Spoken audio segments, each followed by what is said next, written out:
la memoria en verde, el sistema límbico en morado y el circuito de Cortés en azul. Entonces, recordando que este señor Cortés le dio el nombre de cerebro visceral, tiene que estar vinculado con las emociones. Entonces van a imaginar la complejidad de estas conexiones. De hecho, traigo una diapositiva al final para que la descifren. La parte del sistema límbico, el hipocampo, está ahorita muy de moda porque es la base para el deterioro específicamente de la enfermedad de Alzheimer. En un corte coronal de resonancia magnética, donde voy a encontrar el hipocampo.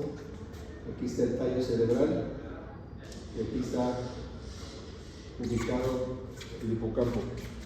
Si tengo cisura de cilio, tercer ventrículo y el foramen de Monro, ¿dónde estoy? Poquito atrás del conducto auditivo. ¿Sí? Aquí está el pabellón auricular.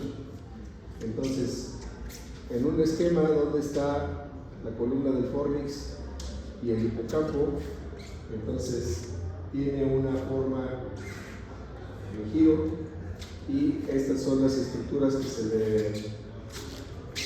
se le reconocen. Tiene un surco hipocampal, que sería aquí. Entonces trasponen esta imagen a esto que están viendo. Este es un hipocampo normal. Entonces, cuando hay un tema con el deterioro intelectual o una demencia, ¿cómo espera que van a encontrar esta estructura en la resonancia magnética?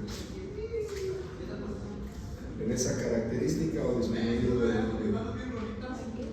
disminuido con atrofia. Es uno de los rasgos distintivos de la enfermedad de Alzheimer, la atrofia del hipocampo, que también va mezclada con atrofia cortical, hidrocefalia ex bajo y otras cosas.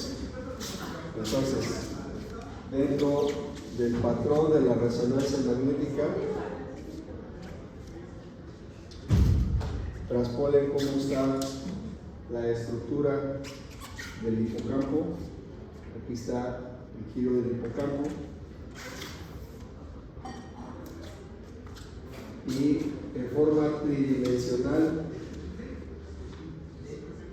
cómo está configurado de acuerdo a un esquema todo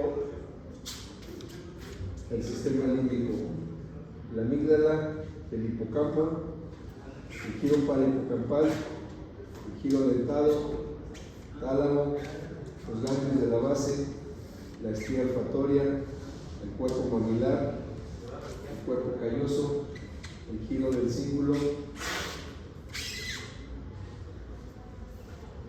Entonces, viendo en una disección, aquí está el ulcus del lóbulo temporal, que podríamos calificarlo como si fuera una cavidad, no cavidad, sino el continente de la amígdala. ¿Sí? Entonces, cuando yo necesito hacer cirugía funcional por agresividad, por epilepsia, tengo que llevarle el ulcus. ¿Sí?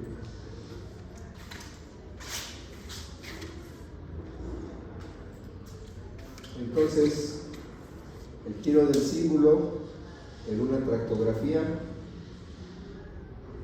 vean cómo están las conexiones hacia la corteza polar frontal, el órbito frontal, las áreas de asociación y todo alrededor de la circunvolución del cuerpo calloso. Ese sería el giro del cíngulo. La columna del fornix en amarillo,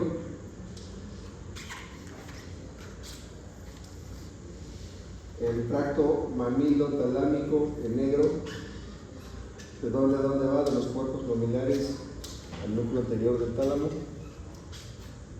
Las proyecciones talámicas anteriores en verde, ¿y hacia dónde van? hacia la corteza prefrontal, y el fascículo uncinado, ¿cuál es su función? La corteza olfativa. Entonces, el giro del vesículo tiene una comunicación con la amígdala, el tálamo con los cuerpos nominares, el hipocampo tiene una relación con los cuerpos nominares, y en esta forma se cierra el circuito de papel. Y en un corte de resonancia a nivel axial, aquí tenemos el mesencéfalo. Esta sería la cisura de Silvio. Este sería el giro recto. Entonces, ¿dónde se localiza el uncus? Ubiquen la cabeza de Mickey Mouse, mesencéfalo, sobre el pedúnculo. Aquí está el uncus, ¿sí? Entonces, por detrás del uncus está el giro parahipocampal. En un corte más superior, el giro del cíngulo, la cruz del fornix, el giro parahipocampal, ¿sí? En esta zona, el giro cingulado. Y ahora vámonos al esquema, ¿sí? Entonces, este obviamente es un esquema tridimensional. Hay que traspolar a que ese corte que nos está presentando aquí, donde nos va ubicando en un corte basal, porque aquí tengo el giro recto, donde se ubica el uncus, el giro parahipocampal, los cuerpos mamilares, y en un corte más superior, los ventrículos laterales, tercer ventrículo. ¿Y qué estructura tengo aquí? Aquí sería el tálamo, ¿sí? ¿Qué estructura estaría aquí? La cabeza del núcleo sagrado. ¿Qué estructura sería aquí? El núcleo ventricular, putamen y globo pálido. Entonces, la relación que guarda entre todas esas estructuras es muy estrecha. Tómenle una foto a esta diapositiva, porque aquí está ubicado con colorcitos todas y cada una de las estructuras.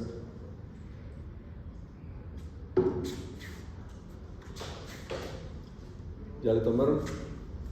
Entonces, vean esta imagen que van a tener guardada. Y ahora imaginen esta en tercera dimensión, ¿sí? Entonces, tenemos el cuerpo calloso, el giro del cíngulo, la corteza. Aquí sería cisura de Rolando, todo esto sería frontal. La vía olfatoria, corteza renencefálica, la amígdala, y si aquí está la amígdala, pues aquí está el uncus, ¿sí? Y aquí está el tálamo, el fornix en rojo, la fibria, el hipocampo y el giro parahipocampal. Entonces, vean la complejidad comparando esta estructura en tercera dimensión con este esquema. Ahora, haciendo una disección, tenemos el uncus, la fibria, el núcleo dentado, la amígdala, ¿sí?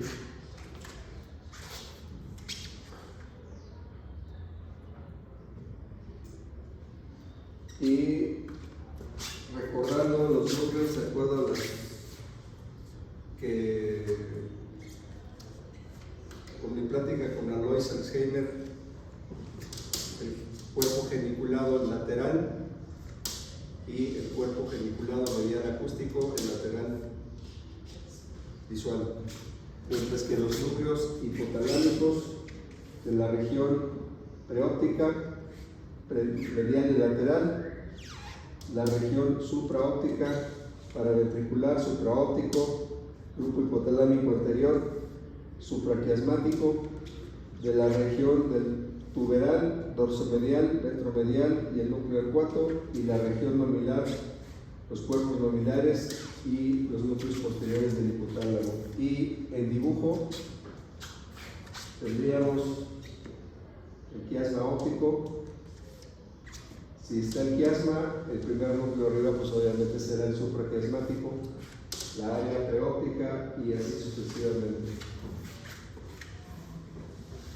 Entonces, este señor, un neurofisiólogo que se ha dedicado y ha escrito bastante, no solo publicaciones científicas, sino también en la esfera de psicología, novelas, etcétera, hablando de la neurociencia de las emociones. Y estas son algunas de sus citas más célebres.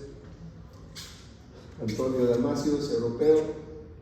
Este es un libro que su nombre lo dice todo, dentro de la conciencia.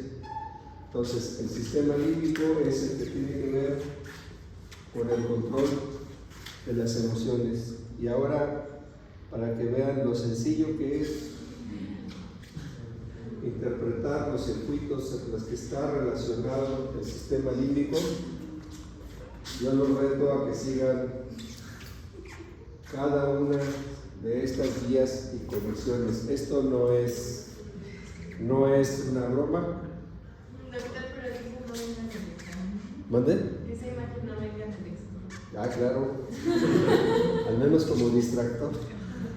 Entonces pueden observar simplemente aquí la vía óptica, cómo va transcurriendo la vía, cómo está la relación con los diferentes núcleos, y pues si yo me doy a la tarea de seguir la línea morada, me va a llegar a la corteza premotora, que es la que tiene el control voluntario de la visión.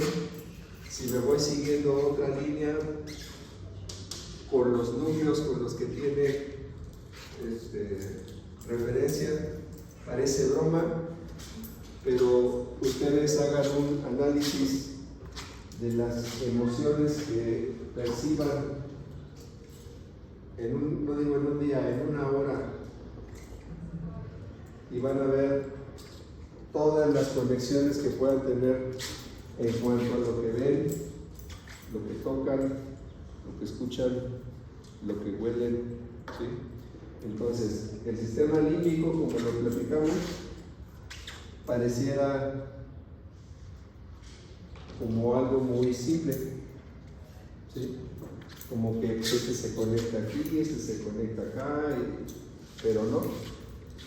La realidad, aunque parezca broma, es esta.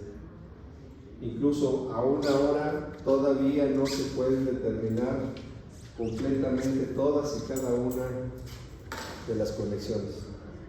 Ahorita que yo estoy hablando, están escuchando la plática, pero pueden estar recordando algún pendiente que tengan y por una fracción de segundo su mente se dispersa hacia ese pendiente y regresan a la clase.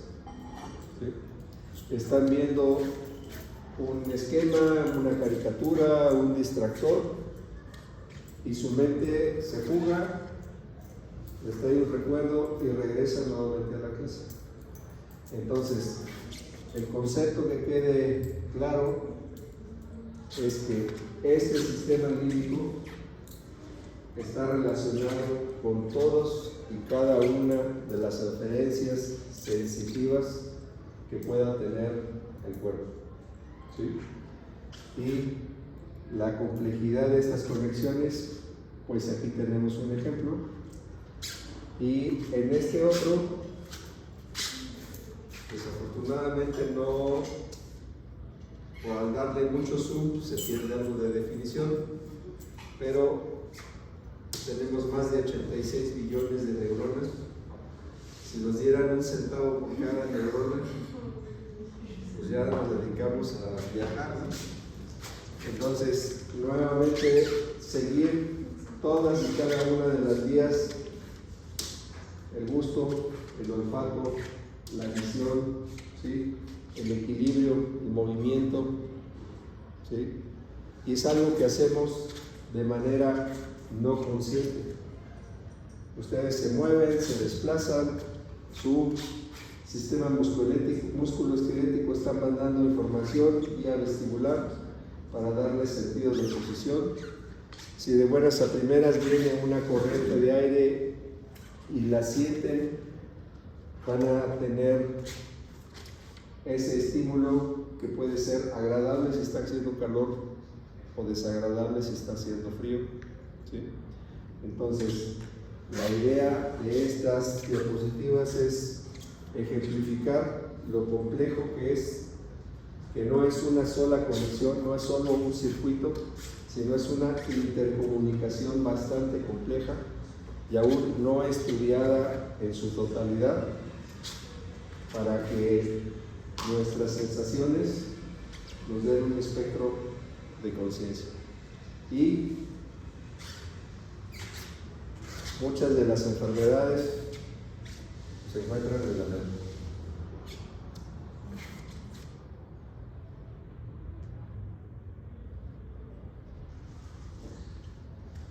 Fue una frase del señor Paul MacLean, que, como recordarán, fue el que siguió los estudios de Papez y que gracias a él se siguió la investigación y la línea de investigación para todo lo que conocemos ahora sobre este sistema límbico. Y ahora un shot de tequila.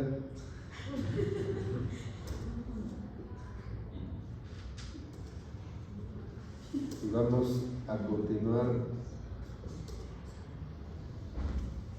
ahora con el nervio ocular. Es el segundo par, es el óptico, y vamos a incluir la vía visual. ¿Qué tipo de información va a transmitir el nervio óptico? Es una información de luz que va a ser transformada en un estímulo eléctrico. Entonces va a ser una aferencia somática y especial, ¿sí? Entonces, haciendo un breve recordatorio, bueno, aquí tenemos básicamente el globo ocular, el nervio óptico, la decusación o quiasma, la cintilla óptica, la comunicación en los colículos superiores, la radiación óptica y la fisura calcarina a grandes rasgos. Haciendo un recordatorio rápido del ojo, el nervio óptico, segundo par craneal, se considera una extensión del encéfalo. Si está inflamado el nervio óptico, el cerebro está inflamado. De ahí el valor del examen de fondo de ojo. Cuando terminemos la diapositiva, les voy a presentar algunas imágenes de un fondo de ojo normal, un fondo de ojo con atrofia, un fondo de ojo con edema. Entonces tenemos de fuera hacia adentro los medios transparentes, la córnea, el cristalino, la pupila, que vamos a ver a detalle cuando estemos viendo el tercer rayo craneal, el humor vítreo, la retina, la mácula, que es el punto de mayor visión, la coroides, que es la membrana que nutre a la retina, la esclerótica, que es la que le da sostén al globo ocular, y el tumor acuoso. ¿Qué pasa si tengo un cristalino opaco? La retina está bien, el nervio óptico está bien, pero el cristalino está tan opaco que no permite el paso de luz. ¿Qué va a pasar con este nervio óptico? Al dejar de funcionar, ¿qué va a pasar? Se va a atrofiar, ¿sí? Entonces, es importante conocer que si bien el nervio puede estar sano, Una alteración en los medios transparentes me va a dar una alteración en la captación de la retina. Y si la retina no está trabajando, el nervio óptico no va a estar transmitiendo y luego entonces no va a haber efecto de visión. Entonces el nervio, el globo ocular se encuentra dentro de la órbita, que tiene una forma de cono, y los músculos que vamos a ver cuando veamos oculomotores le dan entre la órbita y la conformación y distribución de los músculos oculomotores una distribución de cono. Entonces cuando yo estoy viendo lesiones que me están comprometiendo o afectando el nervio óptico, de acuerdo a esta distribución voy a tener lesiones intraconales dentro del cono de los músculos y lesiones extraconales, ¿sí? Entonces tenemos que la función del ojo es la captación de luz. ¿Y cuáles son las células especializadas para recabar esa información? Son células fotosensibles, son fotorreceptores y ya saben, conos y bastones. Esta es la estructura del bastón, esta es la estructura del cono. En el esquema, las fibras del nervio óptico, tenemos la distribución de conos y bastones, las células bipolares hasta llegar a la comunicación con las fibras ya propias del nervio óptico. Si hacemos una sección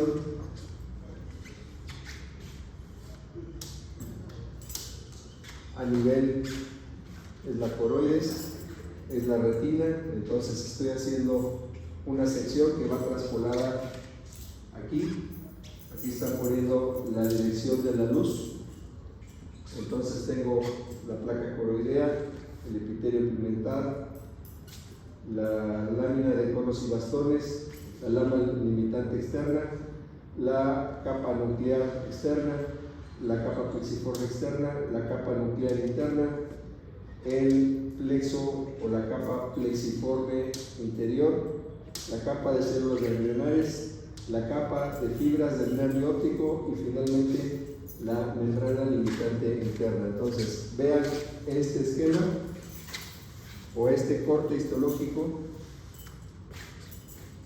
contra este. Este es un dibujo, este es un corte histológico. Entonces, ¿cómo es que se lleva a cabo la interpretación de la luz?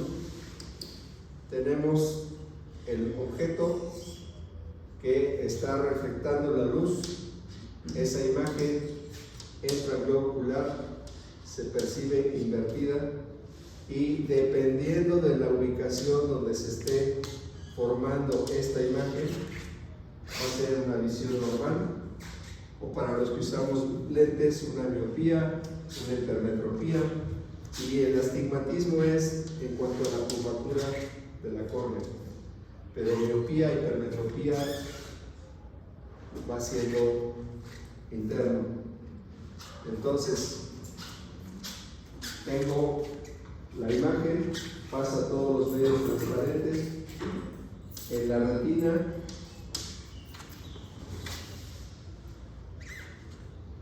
a través de la sinapsis con todas las capas de las células, conos, bastones, la capa de células bipolares, hasta la sinapsis con las fibras del nervio óptico propiamente dichas, van a converger para formar el nervio óptico. Y tal cual, en el interior del nervio tengo la arteria y tengo la vena.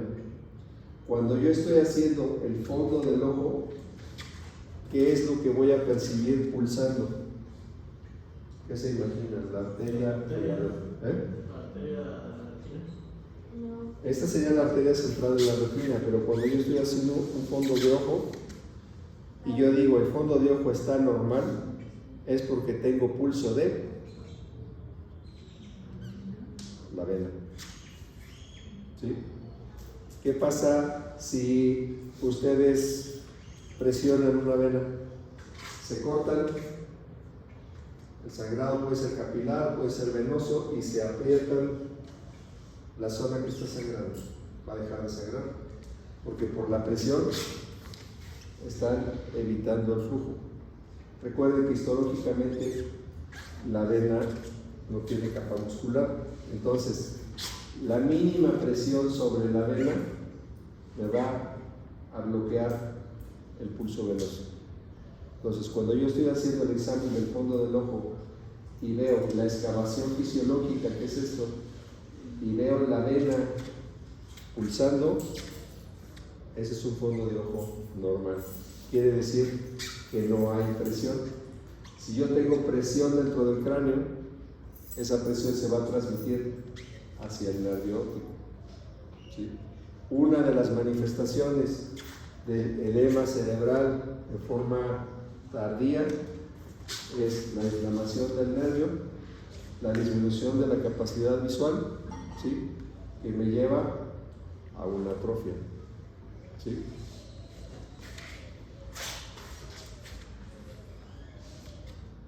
A nivel de resonancia magnética, pues esta es tomografía, esta es resonancia magnética. Tenemos el nervio óptico, aquí sería la excavación, y en este esquema, cómo está distribuida la perfusión para la irrigación del nervio óptico. Y aquí cómo sería en una proyección más acorde a como vemos esto. Aquí viene el estímulo luminoso que es captado en la retina, después la capa de conos y bastones hace la comunicación células bipolares, las células propias del nervio óptico, y la información empieza a bajar. Entonces, tengo el estímulo luminoso, aquí se convierte en un estímulo eléctrico, para que después en la vía sea interpretado como lo que estamos viendo. ¿Qué requisito tengo para que yo pueda observar? ¿Qué requisito tengo que tener?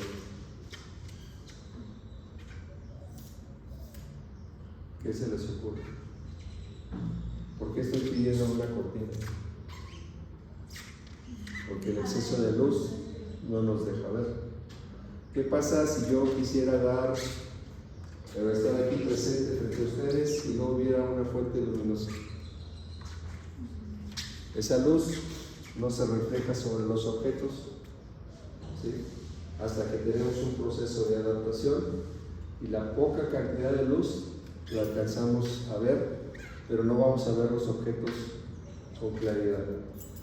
Imaginen que se levantan porque el fantasma de las 3 de la mañana les quebró los pies, van al baño, no hay luz porque saben que si encienden la luz se les espanta el sueño, y no se acuerdan que dejaron el libro de anatomía tirado, se tropiezan con él porque no lo vieron, porque no hay luz.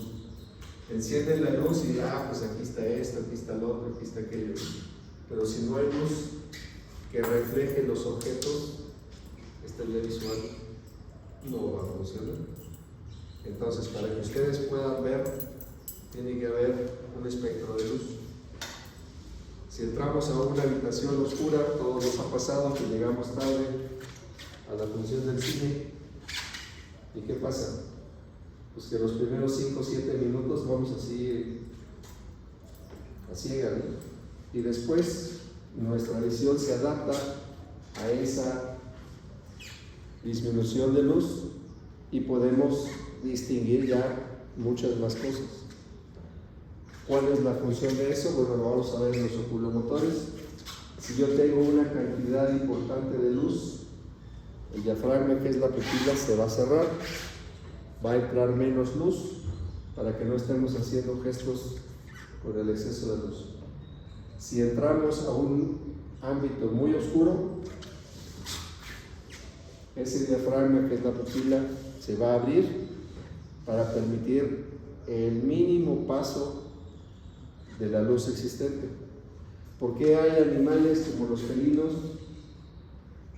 que tienen una mejor visión nocturna que nosotros? De hecho, hay algunos animales que tienen sentidos más desarrollados.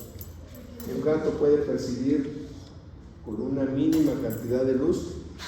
Quienes tengan un gato habrán visto que en la noche su pupila pues casi ocupa la totalidad de su ojo, ¿sí? En cambio nosotros, si la pupila está de ese tamaño, pues ese individuo está muerto, ¿sí? ¿Qué pasa si tengo una lesión en el nervio óptico que me atrofia el nervio? Al no tener el estímulo luminoso ni la función de la vía, ¿qué va a pasar con esa pupila? Es otro nervio el que la mueve, pero ¿qué va a pasar? Se abre, se dilata y se queda dilatado. Aunque es el tercer nervio craneal de su función parasimpática el que la controla, pero al no tener función visual, esa pupila se abre, se dilata. Entonces, si yo tengo un paciente que tiene pues, una lesión tumoral, tiene un papiledema crónico, ya requiere baja visión y tengo una pupila que ya no tiene reacción a la luz, eso me habla de que el daño al nervio óptico está muy severo, ¿sí? Entonces, la visión entra, estimula la retina, el estímulo de luz es transformado en estímulo eléctrico, va por el nervio óptico, se cruzan las fibras a nivel del quiasma, permanece en vía directa lo que es el campo temporal. Si yo tengo esta imagen aquí y estoy viendo objetos acá, ¿qué parte de la retina va a captar? La retina de este lado no me puede captar lo que está acá, ¿sí? La retina que está en el lado temporal, aquí el lóbulo temporal, me va a captar lo que esté acá, ¿sí? Y al revés, la retina del lado temporal contrario me va a captar lo que está acá. Esa vía temporal es la que es directa. Entonces, si yo tengo una lesión aquí en el quiasma, como una lesión de hipófisis, me va a afectar el cruce. ¿Y qué voy a tener? Una disminución en los campos temporales. Es lo característico en las lesiones neoplásicas de silla turca.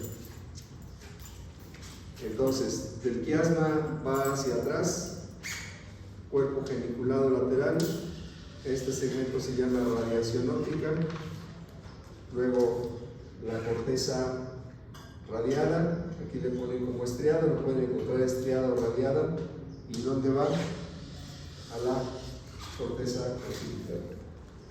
Entonces, viene el estímulo visual viajando aquí a nivel del cuerpo geniculado lateral, tiene la comunicación al sistema límbico. ¿Para qué? Para que los recuerdos visuales pues tengan una representación en la memoria. La relevo en el colículo superior, ¿cuál va a ser su función principal? Comunicación con los nervios oculomotores, principalmente el tercer nervio craneal, para los reflejos oculares, para los reflejos de movimiento, ¿sí? Y después las fibras axónicas formando la radiación óptica y la corteza radiada ya en el área occipital.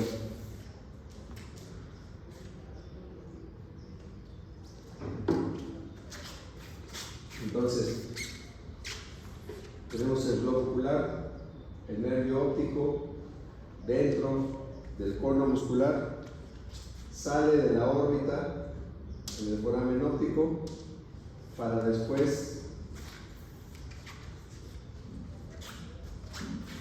por arriba de la silla turca hacer el cruce de las fibras, como sería el cruce de fibras a nivel de este esquema. Entonces, este esquema lo vamos a estar repitiendo porque dentro del seno cavernoso tenemos oculomotores y arriba del seno cavernoso tenemos el óptico. Entonces, la relación entre la arteria carótida, el quiasma óptico, el infundíbulo y la silla turca es bastante estrecho. Y tenemos una vista basal, la cintilla olfatoria, el quiasma, el nervio óptico seccionado, los cuerpos mamulares, y aquí sería el puente. Aquí estaría el uncus en esta zona de aquí.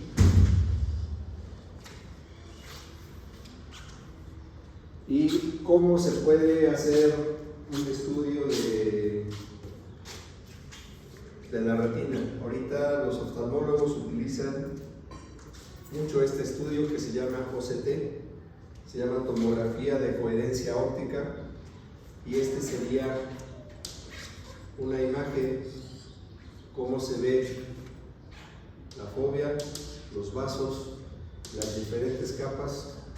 La tomografía de coherencia óptica es una prueba de imagen que va a dar un corte detallado de las estructuras, no tanto del ojo, de la retina. ¿Sí? Actúa como si fuera un tomógrafo y como la definición, como si estuviera haciendo un estudio de microscopía, y va a dar una imagen con muy alta resolución.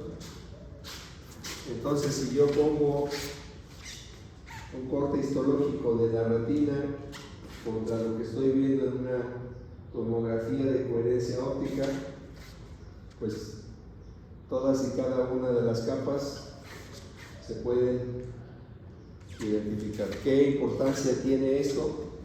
Recuerden que la parte del ojo que recibe el estímulo es la retina. Si yo tengo una alteración en la retina o en los medios transparentes, ese nervio óptico no va a funcionar. ¿De acuerdo? ¿Qué pasa si se desprende la retina de la capa coroidea? No va a tener circulación y luego entonces pues va a sufrir un proceso de necrosis. Entonces, tenemos el campo visual. ¿Qué es el campo visual?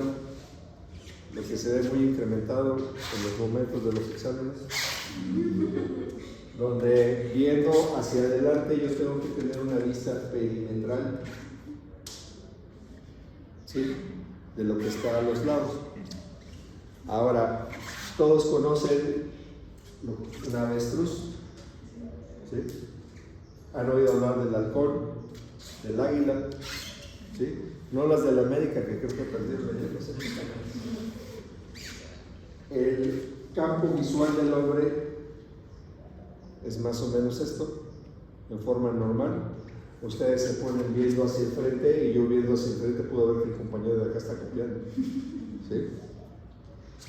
Imaginen cómo es el campo visual de un avestruz, de un halcón, de un búho, de una ave de caza. ¿Cómo se imaginan? Si yo hago un esquema, el campo visual del ave, este triangulito de aquí es lo que no tiene visión.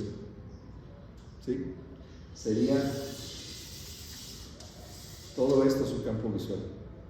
¿Por qué? Por la constitución de su globo ocular, la posición que tiene dentro de la cabeza, los movimientos que están coordinados en la cabeza, y eso lo tienen las aves. De hecho, hay un video bastante chusco de que la compañía de autos Mercedes-Benz utilizó una gallina para comprobar la suspensión de sus autos. Entonces ponen la gallina y va pasando diferentes obstáculos y cómo va moviendo la gallina la cabeza para compensar la visión. Está bastante chusco ese video y es real, se lo hicieron así. Entonces, para identificar, tenemos en nuestro campo visual un campo temporal y un campo nasal. ¿Sí? Si yo tengo una lesión en el nervio óptico, no va a pasar ningún tipo de información. Luego entonces ese ojo está ciego. Si tengo una lesión en el quiasma óptico, voy a tener solamente el campo temporal.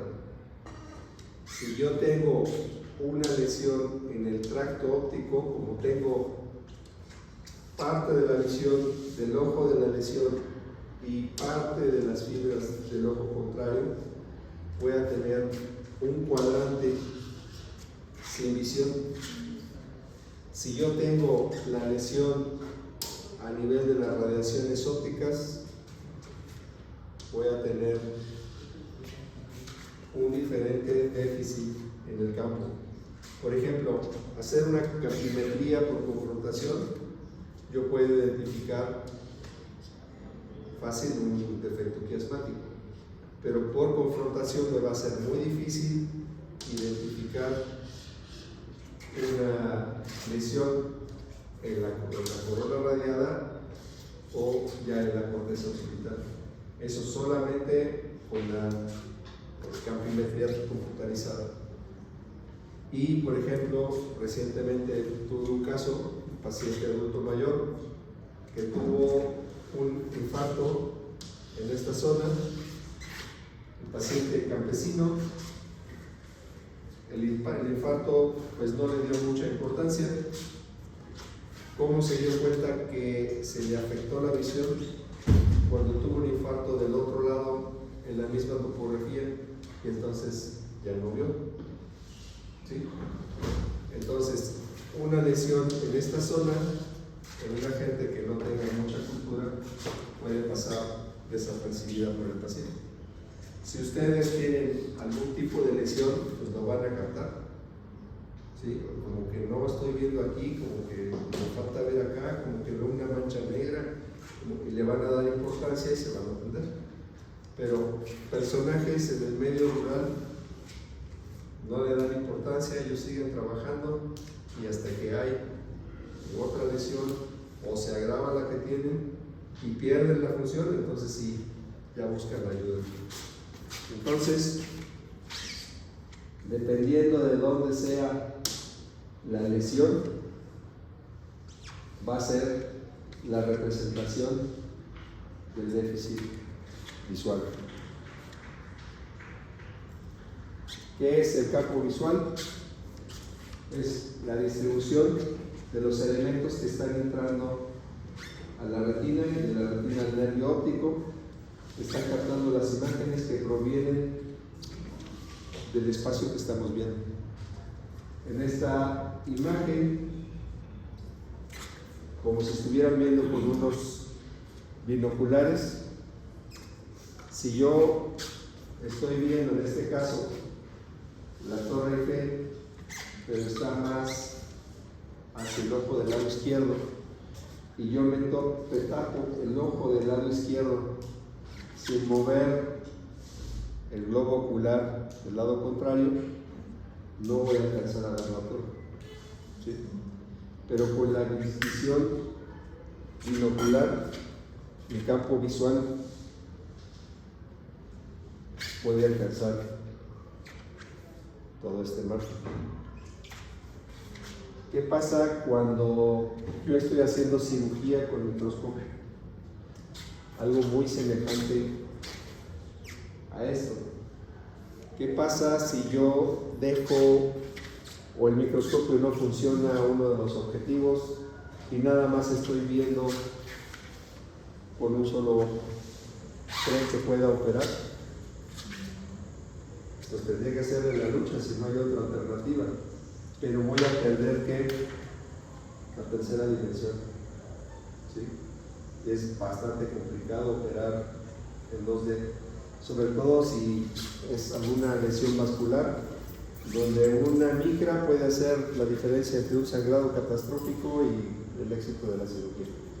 Entonces, nuestro campo visual se va a ver afectado por la ubicación de la lesión. Y aquí tenemos una imagen normal. A nivel del nervio óptico, pues es una maurosis, una ceguera total.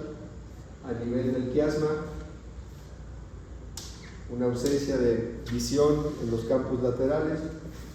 Por detrás del quiasma, como las fibras se cruzan, tengo la mitad de la mitad, tengo solamente afectación en los campos temporales. A nivel de la corona radiada, lo que se llama una cuadrantanopsia. A nivel de la corteza, muy semejante a lo que puede ser una lesión retroquiasmática. Pero aquí depende de la extensión que le esté tomando, porque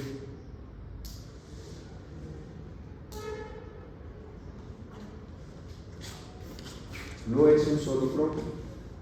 ¿Sí? Son diferentes acciones y puedo no tener el esquema tal cual como lo pone aquí. Tener una disminución del temporal en un ojo y en el otro una cuadrantanopsia.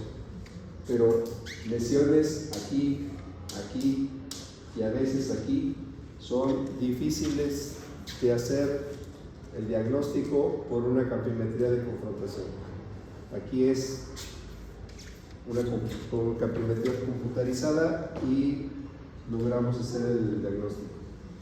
Entonces, el estímulo visual entra el ojo pasando la córnea, el cristalino, que son los medios transparentes, llega a la retina, estimula los fotorreceptores, los cuales transmiten la información a las interneuronas dentro de la retina, van a las células ganglionares, sinapsis con el nervio óptico, y aquí ya es una información eléctrica, mientras que aquí es fotosensible. El nervio óptico al quiasma óptico, al tracto óptico, al tálamo, la radiación óptica y a la corteza visual donde es interpretado. Ese es el diagrama de flujo de cómo se lleva a cabo que el estímulo visual sea interpretado como lo que realmente estamos viendo. Por ejemplo, ¿cómo saben que eso es un reloj, que eso es una televisión, que esta es una T, una A, una C, una T y una O, y que juntas traducen una palabra que se llama tacto, y ustedes saben que es tocar? ¿Cómo saben? Ustedes han oído hablar de la isla Sentinel del Norte, ¿no? Es el último reducto sin civilización. Es una isla que gobierna o está bajo el control de la India, y sus habitantes no se sabe ni cuántos son, porque viven como en época de las cavernas. Las pocas gentes que han ido, sobre todo misioneros, se los han comido. Entonces, si yo pongo un personaje de esos y le pongo cualquier situación tecnológica, ¿qué creen que va a pensar? No ha aprendido que esta es una letra, que esto es un color, que esto es amarillo, ¿sí? Mucho menos que esta es una señal de peligro. ¿Por qué? Para que ustedes puedan interpretar todo esto, tienen que tener un proceso de aprendizaje. Una memoria activa que les recuerde que estas 5 letras forman una palabra que representa una acción. ¿Sí? Si no tienen ese proceso de aprendizaje, no lo van a interpretar. ¿Qué pasaría si yo esta diapositiva se las presento en alemán? ¿Tendrían capacidad de interpretar? Pues solo los que tengan algún conocimiento del idioma, ¿no? ¿Por qué? Porque no tienen el conocimiento, no tienen el recuerdo gráfico y no lo pueden interpretar. Lo están viendo, saben que es rojo, pero ¿qué dice? ¿Quién sabe? Entonces, para que este sistema visual funcione, tiene que haber un circuito de memoria implicada. Y este esquema lo hice en el kinder. Entonces tenemos nuevamente la última diapositiva. El globo ocular, córnea cristalina, humor vítreo,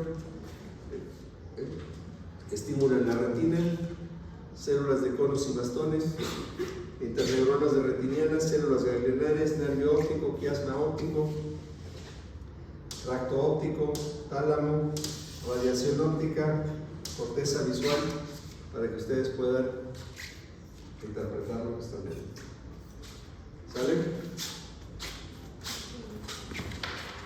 Nos vemos.